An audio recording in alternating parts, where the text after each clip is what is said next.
आप सभी को मेरा नमस्कार। मैं नन्हे पहलवान और आप देख रहे हैं बाबा की खरी खोटी। आज से 1 साल पहले की बात है। हरियाणा के एक बड़े ही सीनियर पहलवान हुए हैं और बड़े बढ़िया पहलवान थे, दंगली थे, मिट्टी के पहलवान थे। सुरेंद्र नाड़, नाड़ की स्पेलिंग है NAAD। जाट पहलवान हुए हैं, सुपर हेवीवेट के पहलवान थे और दंगली थे, दंगलों के माहिर पहलवान थे और हरियाणा में तूती बोलती थी और पूरे इंडिया में उन्होंने अच्छे अच्छे पहलवानों की यादी बुलवाई है। और गोड्डा ऐसा धरते थे। गोड्डे का मतलब है घुटना, जिसको नीचे पकड़ लिया उसकी गर्दन पे चढ़ गए, घुटना रख लिया तो अगला नीचे से ची ची करता था, चिल्लाता था। नाड़ पहलवान जी ने आज से 1 साल 1.5 साल पहले, जब ये पहलवान हमारे फर्जी आंदोलन में बैठे थे ना, तो नाड़ पहलवान एक मुखर वक्ता हैं और अपने दिल की बात खुल के कहते हैं। उस व्यक्ति की सबसे बड़ी तारीफ ये है कि वो आदमी अपनी बात खुल के कहता है। तो उस वक्त सुरेंद्र नाड़ पहलवान जी 3 लोगों का नाम खुल के लिया करते थे: नरेंद्र मोदी, बृजभूषण शरण सिंह और बाबा रामदास जी उर्फ अजीत सिंह कोच। मतलब उनका तब ये एक रिटायरियो सेट हो गया था कि ये 3 आदमी कुश्ती को खा गए। एक जो बाबा है, जो बड़ा निकड़े का कोच है, पता नहीं ये कहाँ का कोच है, ये बकवास करे है। मैंने 14 साल पहलवानी की है, मैंने 14 साल पहलवानी की है। मैंने तो कदे कोच दिखा नहीं किते, ये मुझे आज तक कोच कभी दिखा नहीं। और या और वहाँ और नरेंद्र मोदी तो जाटों का दुश्मन है और हरियाणा सरकार भी जाटों की दुश्मन है। मनोहर लाल खट्टर जी की सरकार थी। और बृजभूषण शरण सिंह क्योंकि यूपी के राजपूत हैं और पहलवानी को वो खा गए। आप यकीन नहीं मानेंगे, सुरेंद्र नाड़ पहलवान जी ने कम से कम इससे बनाई होंगी 10-20 वीडियोस, अलग अलग चैनल्स के साथ, पोर्टल के साथ, यूट्यूबर्स के साथ। परसों पहलवान जी का एक इंटरव्यू वायरल हुआ है पूरे हरियाणा में। शायद कोई यूट्यूबर है लड़का, 90 डिग्री उसका चैनल का नाम है, आप सर्च कर दीजिएगा 90 डिग्री सुरेंद्र नाड़ पहलवान इंटरव्यू। पहलवान जी पहलवानी की बातें करते रहे, सारी बातें करते रहे। बात करते करते पहलवान जी ने नाम लिया बाबा रामदास जी के। बाबा रामदास जी के बारे में आप लोग अच्छे से जानते हैं कि जो सत्य है वो चाहे कड़वा हो चाहे मीठा हो, मैं सत्य बोलूंगा, सत्य के सिवा कुछ नहीं बोलूंगा। तो पहले दिन से बाबा रामदास जी उर्फ अजीत सिंह कोच साहब का एक सेट एजेंडा था कि भाई साहब, बृजभूषण शरण सिंह ने कुश्ती का उदय किया, कुश्ती को उसकी पीक पे लाए। लेकिन नाड़ पहलवान जी तब एकदम विरोध में थे, तो एकदम ये बाबा झूठा है, कड़े का बाबा है, कड़े का कोच है, ये झूठा है, ये तो कुछ ना है। कल सुरेंद्र नाड़ पहलवान जी ने भूरी भूरी प्रशंसा की है बाबा रामदास जी की और नेता बृजभूषण शरण सिंह जी की। उनका ये कल कहना था कि एक आदमी है पूरे रेसलिंग जगत में, आपको नहीं पता होगा, बाबा रामदास जी का जो रेसलिंग करियर था वो भिवानी स्पोर्ट्स हॉस्टल से शुरू हुआ और कैप्टन चांद्रू का अखाड़ा होते हुए दिल्ली और पंजाब और हरियाणा के ही अखाड़ों में इन्हीं एरियाज में उनका रेसलिंग करियर रहा। फिर एज ए कोच उन्होंने साई में सेवाएं दी हैं। तो उनका जो मेन वर्क एरिया था वो ये दिल्ली, हरियाणा, पंजाब ही था। तो नाड़ पहलवान जी ने कल एक बात कही है कि पूरी कुश्ती जगत में अगर एक आदमी जो सच्चा है और कड़वी बात करे और सच बोल रहा है, वो है वो कल भी वैसे कह रहे थे, वो बाबा है रामदास अजीत सिंह कोच है जो। और कल उन्होंने बृजभूषण शरण सिंह की तारीफों में कसीदे पढ़े हैं। कल नाड़ पहलवान जी ने 2 पॉइंट उठाए हैं बजरंग पुनिया और विनेश फोगाट को लेके। विनेश फोगाट को तो उन्होंने एक मैसेज दिया है, तेरे मान ले विनेश, अगर तेने नेतागिरी करनी थी तो ना हमारे बच्चा का कैरियर क्यों खराब कर दिया। मैं आपको एक बात शुरू कर रहा हूँ रेसलिंग से कि रेसलिंग कैसे वर्क करती है या इंडियन स्पोर्ट्स काम कैसे करती है। इंडियन स्पोर्ट्स का काम करने का एक बड़ा सिंपल सा फॉर्मूला है। जो बच्चा स्पोर्ट्स कर रहा है उसको जॉब अपॉर्चुनिटीज के नाम पे 2-3 मौके मिलते हैं, नेशनल्स, यूनिवर्सिटी चैंप और खेलो इंडिया गेम्स। एक बच्चा जो 17-18 साल का हो जाता है वो जूनियर नेशनल्स में पार्टिसिपेट करता है, या अंडर 23 में, पहलवानों की बात करता हूं मैं, बाकी गेमों को मैं छोड़ देता हूं। अंडर 23 चैंपियनशिप में पार्टिसिपेट करता है या सीनियर नेशनल में पार्टिसिपेट करता है। अगर मेडल आ जाता है तो जो मेन एम्प्लॉयर्स हैं, नेवी, एयरफोर्स और आर्मी, उसके अलावा रेलवेज, कुछ लोकल स्टेट पुलिस डिपार्टमेंट्स, और या तो आईटीबीपी, बीएसएफ, सीआरपीएफ, सीआईएसएफ, ऐसे जो डिपार्टमेंट्स हैं। पिछले 2 साल से आप यकीन नहीं मानेंगे, हमारे बजरंग पुनिया और विनेश फोगाट जी की देन है, साक्षी मलिक जी की देन है कि कोई नेशनल चैंपियनशिप नहीं हुई है। अच्छा, नेशनल चैंपियनशिप नहीं होती है तो किसी का मेडल नहीं आता है। जो नया बच्चा है, जो पिछले 10 साल से, 5 साल से, 8 साल से, 2 साल से, 3 साल से जो रेसलिंग कर रहा है, उसके पेरेंट्स, भाई धन्ना सेठी गेम तो है नहीं रेसलिंग, गरीब, middle class, lower middle class की गेम है। भाई अंबानी, अडानी या बिल गेट्स तो बच्चे को रेसलिंग करा नहीं रहा है, करा कौन रहा है? आप और मेरे जैसे लोअर मिडिल क्लास और एकदम ही इकोनॉमिकली बैकवर्ड क्लास वाले, ये अपने बच्चे को स्पोर्ट्स करा रहे हैं कि हमारा बच्चा कम से कम स्पोर्ट्स करेगा तो नौकरी मिल जाएगी। पिछले 2 साल से रेसलिंग में कोई नेशनल्स नहीं हो रही है। अब नेशनल्स का आपको हाल बता देता हूं। Out of 100% medals, minimum 75% medals ले जाते हैं हरियाणा या दिल्ली के आउटस्कर्ट्स में रहने वाले जाट रेसलर्स, जाट कम्युनिटी के पहलवान ले जाते हैं।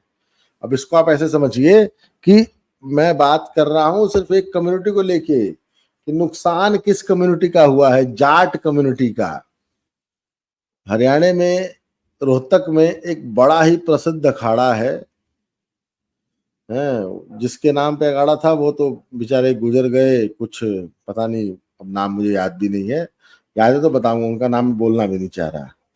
उस अखाड़े का ये हाल है कि 3 बड़ी चैंपियनशिप्स होती हैं इंडिया में, जूनियर, अंडर 23 और सीनियर नेशनल्स। उस अखाड़े के इन 3 मेजर कॉम्पिटिशन्स में आप ये मान लीजिए, और यूनिवर्सिटीज का कंपटीशन जो होता है, और खेलो इंडिया में यूनिवर्सिटी गेम्स का जो कंपटीशन है, जहां से आपका अगर मेडल आया तो आपको जॉब एम्प्लॉयमेंट में आपको मतलब आराम से एम्प्लॉयमेंट मिल जाएगा। उसमें कम से कम 70% उस एक अखाड़े के बच्चे हैं। और आप यकीन नहीं मानेंगे, उस अखाड़े के कोच साहब एकदम एक्टिव थे, और एकदम इनके पूरे आंदोलन में, जाट पहलवानों के आंदोलन में उन्होंने एकदम एक्टिव रोल प्ले किया है। मतलब धरने पे वो इनके साथ थे और इनके पक्ष की बातें कर रहे थे। आज उस अखाड़े का ये हाल है कि उस अखाड़े के बच्चे पिछले 2 साल से किसी नेशनल में पार्टिसिपेट नहीं कर पा रहे, कोई मेडल नहीं आ रहा उनका, और कोई इंडिया कैंप नहीं लग रहा। अब आपको इंडिया कैंप का हाल बताता हूं। जब इंडिया कैंप लगता है ना, तो बच्चे को हर रोज बढ़िया डाइट मिलती है। डाइट में ब्रेकफास्ट में 2-4 तरह के omelettes, boiled omelettes, half fried, इस टाइप के ऑमलेट होते हैं। साथ में दूध, दलिया, कॉर्नफ्लेक्स, जैम, ब्रेड, मक्खन, मलाई, और मतलब कई तरह की चीजें होती हैं। उसके बाद दिन में खाने में 3-4 तरह की ग्रीन वेजिटेबल, सूप, फ्रूट, मतलब, और रात को कई तरह का चिकन, मटन या मतलब सूप ये सब मिलता है खाने को। बच्चे का एक पैसा खर्च नहीं होता है। जो बच्चा कैंपों में आ जाए ना, इंडिया कैंप में आ जाए, उसका एक पैसा फालतू वेस्ट नहीं होता, और उसका सारा कंसंट्रेशन रेसलिंग के ऊपर होता है। पर हमारे पहलवान जी लोग की ये देन है, जिसमें 3 लोग का नाम फिर लूंगा, बजरंग पुनिया, विनेश फोगाट और साक्षी मलिक हैं। ये तीनों मतलब अपने आप को सुपरस्टार इंडिया का बताते हैं, और इन लोगों ने रेसलिंग का भट्ठा बैठा दिया है। अब आपको एक और पहलू से मैं आपको अवगत कराना चाहूंगा। Surender Nad, a very big superstar of Indian wrestling, और हरियाणा के सुपरस्टार पहलवान, दंगली, एक नंबर के बड़े पहलवान हुए हैं। उन्होंने कल विनेश फोगाट और बजरंग पुनिया को आड़े हाथ लिया और सीधा बोला है, विनेश फोगाट को तो मैसेज दिया है, कह रहे भाई अगर तू मंत्री हो जाती तो क्या कर लेती? काल ने अगर मान ली तो हरियाणा में खेल मंत्री हो जाती तो ब्रिजभूषण का के पाड़ लेती। और विनेश पहलवान जी, आप एक बात बताओ ना, ठीक है आप मंत्री हुए, नहीं हुआ, आप एमएलए हो गए, आप अगर नेशनल ऑर्गेनाइज नहीं कराने देते तो नुकसान किसका है? इन नए बच्चों का है ना। जो बच्चे पिछले 2 4 5 साल से 10 साल से 12 साल से पहलवानी कर रहे हैं, जिनको नेशनल में पार्टिसिपेट करेंगे तो नौकरी मिल जाएगी, और कुछ मिले चाहे ना मिले। एम्प्लॉयमेंट, हरियाणा का सबसे मुद्दा क्या है? एम्प्लॉयमेंट। भाई सैनी साहब की सरकार आई तो उन्होंने सबसे पहले काम क्या किया? शपथ लेने से पहले 25,000 नए बच्चों को एम्प्लॉयमेंट दिया। ज्वाइनिंग लेटर लो बेटा, जाओ नौकरी करो, मजे लो। ग्रुप डी की थी, ग्रुप सी की थी, क्लास 2 की थी, क्लास 1 की थी, वो बातें बात की हैं। जैसी भी नौकरियां थी, कम से कम हरियाणा के 25,000 बच्चों को नौकरियां तो मिली। पर आप लोगों की वजह से रेसलिंग करने वाले हरियाणा के 70% स्टूडेंट्स को नौकरी नहीं मिल रही है, क्योंकि आप लोग ना कोई नेशनल होने देते हो, ना कोई कैंप लगने देते हो। अब एक बात बताओ पहलवान जी, पहले धरने में आप बैठे थे ना, तो बड़े पहलवान आप लोग के साथ थे, पुराने नए सारी दुनिया थी। आप लोगों के लिए अखाड़ों में मीटिंग्स हो रही थी। पर जब आप दूसरी बार धरने में बैठे ना, आपके साथ कोई नहीं था। इस बात को रियलाइज किया आपने? आप जब दिल्ली आई हैं ओलंपिक्स के बाद, तो वहां मेन ना दो एक पहलवान थे रोहतक के, एक मलिक साहब थे, एक काद्यान साहब थे, और एक आप थी, आपके हस्बैंड थे। बाकी कोई नहीं था। जो धरने में आपके साथ पहलवान थे ना बैठे, फर्स्ट या सेकंड दोनों धरनों में, एक पहलवान आपके साथ नहीं था। आज हरियाणा में आपका ये हाल हो गया है पहलवान जी।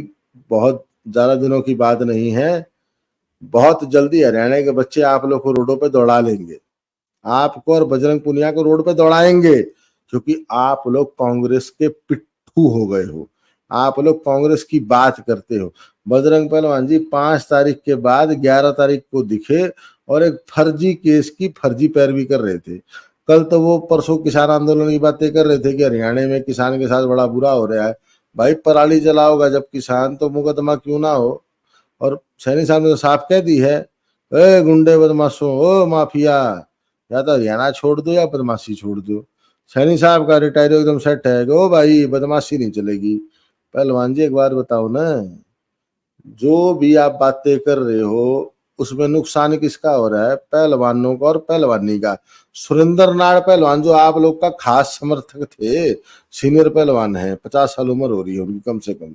वो आदमी पिछले साल तक ब्रिजभूषण सिंह को, विनेश फोगाट और आप लोग के सपोर्ट में पूरी रेसलिंग कम्युनिटी के साथ खड़ा था, और ब्रिजभूषण सिंह को, नरेंद्र मोदी को और बाबा रामदास को गालियां देता था। पर वो आदमी परसों बाबा रामदास उर्फ अजीत सिंह कोच, ब्रिजभूषण शरण सिंह और नरेंद्र मोदी की तारीफ कर रहा था। विनेश ने, उन्होंने विनेश की एक बात करी कि विनेश ने कहा कि मैंने मोदी जी का फोन नहीं उठाया। बोला उस तक क्या हो गया भाई, तेने मोदी का फोन नहीं उठाया? मोदी तो पूरी दुनिया में क्या, विनेश मेरी बेटी है, विनेश देश की बेटी है। तने फोन नहीं उठाया, उस तक क्या बिगड़ गया मोदी जी का? पहलवान जी आप एक बात बताओ ना, आप लोग की फोटोस और वीडियोस, आप लोग नेताजी विभूषण शरण सिंह की एक्सटेंडेड फैमिली की शादी ब्याह और बर्थडे पार्टीज में जाते रहे हो, गोरखपुर तक गए हो आप।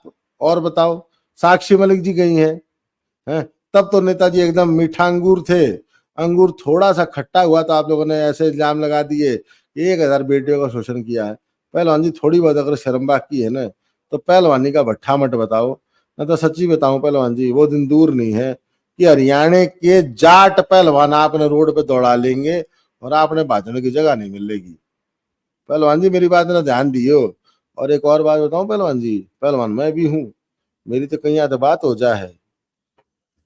कोई माड़ा मोटा नेता होता ना, कोई माड़ा मोटा मंत्री एमएलए होता, तो मैं पहलवानों को जानता हूँ, पहलवान रोड पे बजा बजा कुर्ता पाड़ देते। पता आपका पंगा किसके साथ पड़ गया है? इंद्र देवता थे ना, इंद्र देवता का हाथी था ऐरावत। उसके बारे में कहा जाता था कि ऐरावत अकेला ही सारी सेना को कुचल देता था, सारे राक्षसों को अकेला ऐरावत कुचल देता था। पहलवान जी पंगा पड़ गया है ऐरावत हाथी के साथ। और होता पता है क्या है? हर हाथी के ऊपर एक महावत होता है, एक कील सी लेके जो हाथी को कंट्रोल करता है। वो कील थी बीजेपी, पर क्योंकि आप चले गए कांग्रेस में, ऐरावत हाथी है नेता ब्रिजभूषण शरण सिंह, जिसके एक पुत्र मेंबर ऑफ पार्लियामेंट है, एक पुत्र 2 बार के एमएलए हैं यूपी विधानसभा में, और नेताजी और उनकी वाइफ कई बार के एमपी ओ लिए हैं। एक चीज जान लो, पंगा हो गया है पहलवान जी बड़े बड़े हाथी के साथ, जिस हाथी का नाम है ऐरावत, इंद्र का हाथी। और पता है क्या है, ना कोई महावत है ना कोई अंकुश है। तो पहलवान जी अब तो मुकदमा कोर्ट में चलेगा, और बाकी रहेगी पहलवानी की बात। आप लोगों ने हरियाणा की पहलवानी का भट्ठा बैठा दिया। मैं हिंदुस्तान की पहलवानी की बात नहीं करता, आप लोगों ने हरियाणा की पहलवानी का भट्ठा बैठाया। उसमें 3 नाम मुख्यतः मैं लूंगा, विनेश फोगाट, साक्षी मलिक और बजरंग पुनिया। और उसके अलावा रोहतक में यूनिवर्सिटी के बगल में एक अखाड़ा संचालक और बड़े सीनियर कोच हुए हैं, रिटायर हुए थे, तो उनके हो आप यकीन नहीं मानोगे, गाड़ी घोड़े और उनको क्या क्या उनके एक्स स्टूडेंट्स ने उनको मान सम्मान में दिया कि हमारे कोच साहब रिटायर हो गए। ढाका है, ढाका ढाका कोच साहब है। अब मेरा नहीं आगे कौन से ढाका है, मैंने वो ना मैं नाम भी ना लूंगा पूरे, लेकिन ढाका कोच साहब भी मुख्य मतलब आप लोग के साथ धरने पे थे। तो भाई साहब आप लोग को सद्बुद्धि दे भगवान, पहलवानी को होने दो, कॉम्पिटिशन होने दो, नए बच्चों के मेडल आएंगे, बच्चा नौकरी मिल जाएगी, बच्चा 2 पैसे अपने घर देने लग जाएगा और उसके खर्चे खत्म हो जाएंगे। बाकी आप लोग बड़े पहलवान हो, आप बड़े नेता हो गए हो, आप इंडिया अलायंस के और किसान आंदोलन के चेयरमैन हो। भगवान करे आप किसान आंदोलन नहीं, आप पूरे इंडिया के किसान आंदोलन के चेयरमैन हो जाओ हैं। तो पहलवान जी पर उसके बाद एक बात ध्यान दियो, ऐरावत हाथी के साथ पंगा पड़ गया है और पंगा कोर्ट में है, और आप भी उसमें मुकदमे में एक गवाह हो, और झूठी गवाही पे भी जेल हो जा है। तो पहलवान जी ने बात का ध्यान दियो, आपने बड़ा बड़ा कालर मरोड़े और बड़े दुनिया को बड़ा आपने गुंडागर्दी आपकी दिखाई है। ये आप एक बात जान लो पहलवान जी, पंगा बड्डा हो गया है। बाकी जो भगवान के हाथ में भगवान करेगा, जो आपके मेरे हाथ में हम करेंगे। बाकी पहलवान जी भगवान आपको सद्बुद्धि दे। जय श्री राम।